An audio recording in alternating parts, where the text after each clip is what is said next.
Venezuela esta mañana de lunes está amenazando con atacar militarmente a Guyana y a Trinidad y Tobago si eventualmente ellos descubren que están colaborando con Estados Unidos. Maduro respondiendo con la misma hostilidad de la flotilla norteamericana. En Caracas, Santiago Martínez.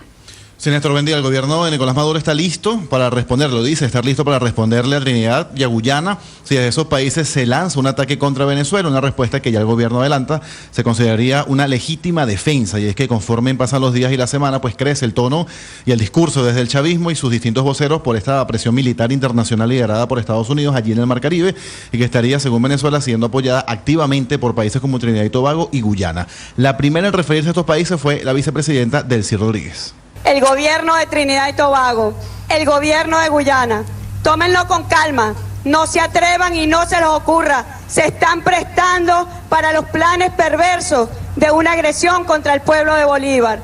Y luego ocurrió la amenaza más real o más directa, Néstor, en voz del ministro de Defensa Vladimir Padrino López, quien sí habló de respuesta armada y militar. Yo les digo a estos gobiernos, a quienes les enviaron redactado un comunicado desde los Estados Unidos, me refiero a los gobiernos de la República Cooperativa de Guyana, al gobierno de Trinidad y Tobago, que se han prestado para el juego. Les digo, bueno, si nos llegan a atacar desde su territorio, ustedes también recibirán una respuesta. Y eso en legítima defensa. Y aunque Trinidad y Tobago ha apoyado públicamente el despliegue de Estados Unidos en el Mar Caribe, aclaró la primera ministra de ese país que eso no quiere decir que haya planes de enviar tropas para invadir Venezuela. Todo esto además se da en el contexto de una denuncia de que un destructor norteamericano abordó el fin de semana una embarcación venezolana con 9 pescadores en la zona económica exclusiva de Venezuela, donde efectivos de los marines habrían permanecido allí durante 8 horas. Y se le suma también, Néstor, la acusación de que aviones de inteligencia de Estados Unidos realizan vuelos diarios en el Caribe, incluso de madrugada, ingresando a la región de información de vuelo venezolana sin notificar sus planes. A esta hora, Néstor, 10:17 aquí en Caracas, está Nicolás Maduro en Televisión Nacional en lo que es el inicio del año escolar acá en Venezuela y se espera que en un par de horas, quizás 12 del mediodía o 1 de la tarde, acaban de convocar rueda de prensa internacional, la segunda en apenas 15 días, luego de más de un año sin aparecer ante los medios, convoca nuevamente para ver Nicolás Maduro en un hotel acá en Caracas. Esperamos rueda de prensa por allí a la 1 de la tarde, hora Caracas. Néstor. Atención, el acuerdo alcanzado esta mañana por los gobiernos de China y de Estados Unidos prevé que TikTok pasa a ser propiedad de los Estados Unidos. Está informando de eso la Casa Blanca también esta mañana. Juan Camilo Merlano en Washington. Néstor, lo publica el presidente Donald Trump a través de su red social Truth. Dijo a propósito de esta reunión que sostuvieron sus representantes, encabezado por Scott Bessent, quien es el secretario del Tesoro, y Jamieson Greer, quien es el representante comercial de los Estados Unidos. Primero dijo que la gran reunión sobre comercio con Europa, Estados Unidos y China resultó muy bien. Va a estar terminando rápidamente y un acuerdo también fue alcanzado en cierta compañía que a la gente joven, que a los jóvenes de nuestro país les importa muchísimo salvar. Van a estar muy, muy felices. Voy a hablar con el presidente Xi el viernes. La relación se mantiene muy fuerte, dice el presidente Donald Trump.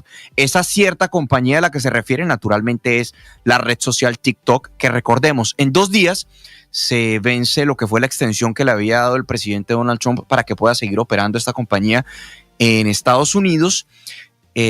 Una especie de waiver si se quiere, porque recordemos que el Congreso de los Estados Unidos aprobó una ley en la cual bloqueó la plataforma a menos de que sea separada de la compañía madre, que es ByteDance, que según el Congreso de los Estados Unidos es un apéndice del Partido Comunista Chino y que por ende TikTok es un riesgo para la seguridad nacional del país. Parece ser, lo que indica Trump en este trino, es que la compañía TikTok finalmente sería vendida a una empresa estadounidense. ¿Qué empresa estadounidense? Aún no hay claridad, pero sin duda esto ha sido un reclamo durante meses por parte de los Estados Unidos a China, y China ha estado muy reacia a vender a TikTok, que es una joya en lo que respecta a las redes sociales y en lo que respecta a la cantidad de jóvenes, más de 150 millones de usuarios activos en Estados Unidos que utilizan esta plataforma y que se ha visto envuelta entonces en esa controversia porque aseguran que es un riesgo para la seguridad nacional. Entonces ahora es la expectativa frente a qué compañía estadounidense adquirirá y por cuánto valor la red social TikTok, Néstor. Y esto no pinta que va a ser Meta, que no va a ser el grupo de Zuckerberg el que va a comprar TikTok. No estuvo reunido con ellos el presidente Trump hace apenas días? Sí, estuvo reunido con Mark Zuckerberg, pero también estuvo reunido con los demás cacaos de la tecnología estadounidense. Allí, por ejemplo, estaba el CEO de Microsoft, el de Alphabet, estaba también Bill Gates, estaba Sam Altman. Es posible, uno de los que ha sonado es Mark Zuckerberg, pero también está por verse, pues ahí consolidaría un monopolio tremendo, ¿no? Porque Zuckerberg, recordemos que no solo tiene Facebook, sino que también tiene Instagram, tiene WhatsApp. Entonces está por verse en manos de quién quedaría esta compañía. Juan Camilo, gracias. No hay muchos posibles nuevos compradores. Son las 9 de la mañana. Eso se va a 41 concentrar minutos. se va a concentrar en los 5 ricos que le financiaron la Sí, campaña eso- Trump. eso- a eso los sí. que tenía, ¿se acuerdan los que tenían la espalda el día de la posesión? Claro, eso tiene A que... excepción de uno, A excepción de Elon Musk, que ya no está. que cayó en desgracia. La otra noticia del mundo, Ricardo, es que el gobierno de España está empeñado esta mañana en un bloqueo total al gobierno israelí, producto de la situación de guerra en el Medio Oriente. El gobierno de Pedro Sánchez quiere bloquear a Israel para que no participe en competencias deportivas. Por ejemplo, olímpicos, campeonatos del mundo. Quiere bloquear a Israel para que no participe, por ejemplo, en eventos culturales o artísticos, Eurovisión, por ejemplo. Es decir, lo de España contra Israel está volviéndose una cosa un poquito más grande. Claro, lo de la Vuelta a España, digamos que es la punta del iceberg, o lo más mediático en este instante, digamos que se vuelve el episodio que aplaudió públicamente el presidente Sánchez sobre la reacción en contra de la última etapa, bueno, de varias de las etapas de la Vuelta, y particularmente la gran movilización que hubo en la última jornada el día anterior en la capital, Madrid. Pero la película va mucho más allá, claro, ayer en el remate a 56 kilómetros de meta, donde todo se acabó y todo se convirtió en un verdadero caos. La idea de España esta mañana es que Israel, y digo es un bloqueo diferente, sea expulsado de competencias, de cualquier acto visible ante el mundo. Este sería el castigo por cuenta de la guerra con Gaza. Con la Usted gente sabe de que eso Hamas se ha hecho con en el Medio Rusia Oriente. desde siempre. ¿Se acuerda que fue vetado Se en Los hizo Ángeles? con la Unión Soviética, cuando Primero. existía la Unión Soviética. Sí, señor. Y hoy por hoy con Rusia, cuando sus atletas, por ejemplo, pueden competir en los Juegos Olímpicos, pero no bajo la bandera ni rusa ni bielorrusa. Pasa también en el tenis internacional, donde incluso grandes figuras del tenis masculino y femenino compiten, pero sin la bandera de su nación. Ahora, a mí me parece, el a mí me rechazo parece, a- Héctor, que está al gobierno bien, de Israel que aumenta, está bien ¿no, el Néstor? rechazo al gobierno de Israel, por supuesto, pero este bloqueo, como lo demuestran las experiencias del pasado, no ha servido absolutamente para nada. Bloqueada la Unión pero es Soviética de Los imposible Ángeles que- 94, eso fue simplemente paisaje. 84. Sí. 84, Sí, sí, sí, tiene sí, razón, 84. Años 80, claro, cuando existía la Unión Soviética. Dejó de existir 89. en el 89, efectivamente, con la caída del muro de Berlín. Pero es inevitable, Néstor, que pues esto siga creciendo, porque la verdad es que el genocidio en Gaza es una cosa que cada vez es más horripilante, y entonces ese rechazo al gobierno de Israel también crece. Creo que no hemos mencionado, no sé si no se los he oído, el rechazo de varios de los que participaron en los premios Emmy. No, lo dije, Héctor. Javier Bardem La gala vistiendo. se llevó ayer. Efectivamente. Y varios hicieron un rechazo grande a la actitud del gobierno de Israel, ¿no? Entonces, esto va a ser, o sea, habrá Tour de Francia, imagino yo, pero será inevitable que se repita lo que pasó ayer en Madrid, por ejemplo. Claro. Yo estoy de acuerdo, Néstor, con este tipo de reacciones, porque realmente lo de Gaza es insoportable. Pero yo no quiero que esto lo vean como un partido de fútbol. Le voy a este y entonces no le voy a este. No, Néstor, también hay que exigirle a Hamas que entregue los secuestrados. Por favor, que creo yo que ahí se acaba la guerra. Es decir, obvio que no estoy de acuerdo con la manera como se están haciendo las cosas en Gaza. Evidente que no. Pero no es simplemente un ojo que mira para un lado. Todos los días, padre, amanecemos con la noticia, desafortunadamente cada vez menos visible, de decenas de muertos. Esta madrugada Fue una tragedia. fueron 20 muertos, de esos 9 niñas, niños y mujeres, que son las víctimas, los civiles más frecuentes en la guerra del Medio Oriente. Desde Europa, desde Madrid, Enrique Rodríguez. Sí, lo cierto es que hay un enfrentamiento ya directo entre los gobiernos de España e Israel, pero no tiene que ver con la Vuelta Ciclista, o no se retrotrae a la Vuelta Ciclista. Esto viene de mucho antes. Hace una semana, nuestros oyentes recordarán, contábamos como el presidente del gobierno español, Pedro Sánchez, por sorpresa había comparecido ante los medios de comunicación para anunciar 9 medidas que iban en castigo a Israel por lo que estaba pasando en el territorio gazatí. Entre ellas, las más importantes, por ejemplo, se producía el embargo de armas, de compra y venta de armas a Israel. Algo que en realidad era ciertamente desequilibrado, porque España compra muchas más armas de las que vende Israel. Pero también se prohibía, por ejemplo, el tránsito por los puertos españoles de los barcos que transportasen combustibles destinados a las Fuerzas Armadas israelíes, la denegación de entrada del espacio aéreo a aeronaves que transportasen material de defensa destinado a Israel, y eso provocó, en respuesta, que el gobierno de Israel impidiese o anunciase que se iba a impedir a 2 ministras españolas la entrada a territorio español, y eso provocó a su vez en represalia que otros 2 ministros israelíes tuviesen prohibición para entrar a territorio español. Lo que ha pasado en las últimas horas es que Pedro Sánchez, en respuesta a lo que pasó ayer en el Paseo de la Castellana, no solo ha jaleado esas protestas, sino que lo ha dicho en el Congreso de los Diputados, que tal vez lo que debería hacerse es que se prohibiese a Israel, a los atletas israelíes, participar en cualquier tipo de competición internacional. Y ha puesto el ejemplo de Rusia, a quien se le prohibió tras la invasión de Ucrania realizar la participación, como decimos, en cualquier tipo de actividad internacional. Aunque bien, eso tiene algunas excepciones, porque como bien mencionaba Ricardo Rego, los atletas rusos han participado en las competiciones olímpicas, pero lo hacen bajo el pabellón de los aros, bajo el pabellón olímpico y no bajo su bandera nacional. El último, o mejor dicho, el penúltimo de los escalones de este enfrentamiento entre España e Israel tiene que ver con el Festival de Eurovisión. Puede que a nuestros oyentes les suene algo lejano, porque alguna vez oyeron que ABBA ganó ese festival, pero es un festival que tiene mucha importancia aquí en el continente europeo. Reúne a representantes de todos los países, las televisiones públicas de todos los países europeos mandan a sus representantes con canciones de más o menos éxito, y es una competición que es enormemente seguida por televisión.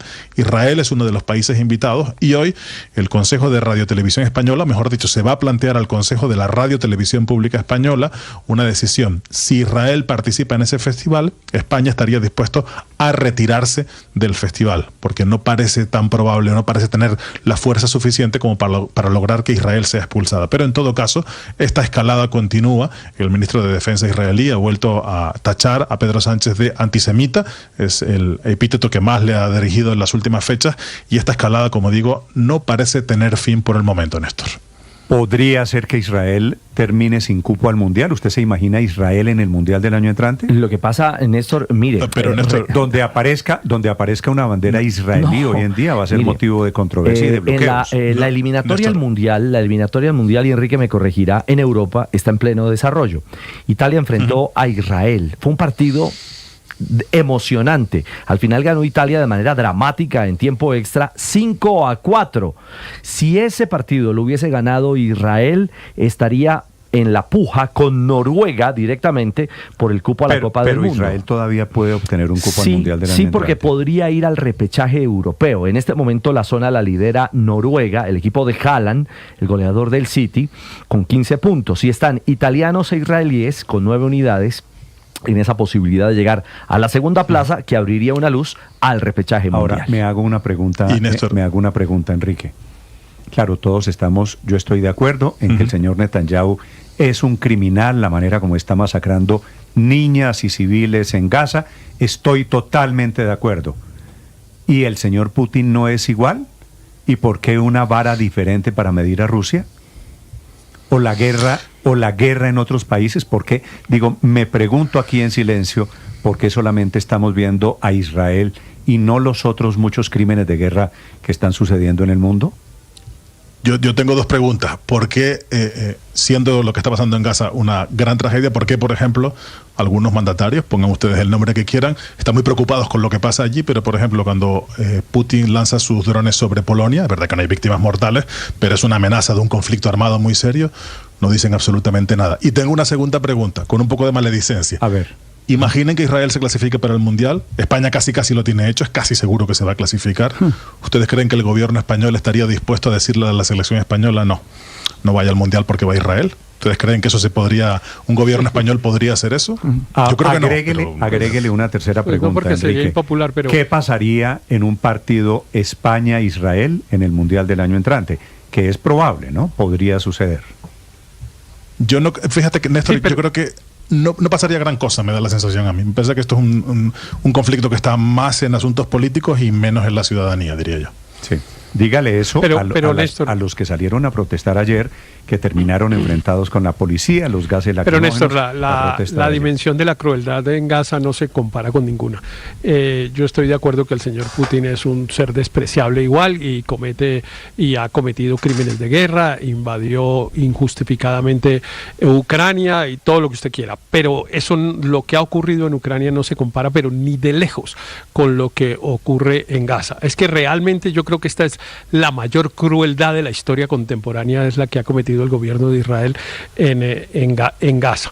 Eso no, yo creo que sobre eso no podemos ni minimizarlo ni nada, porque empieza a sonar a justificación cualquier cosa que hagamos para minimizar semejante barbaridad que está ocurriendo. Héctor, en ese solo lugar. digo entre paréntesis, ¿es posible que a usted no le importen los 12.000 muertos de Ucrania? No, sí me importan. 12.000. No, es una Eso manera lo de que decirlo demuestra es la ideologización. desleal, Néstor, para decir la verdad. A mí claro que me importan los muertos de Ucrania, pero no me parece la misma crueldad. Es que mira, ¿y usted cree que los muertos y las bombas rusas que han caído sobre Ucrania no son importantes?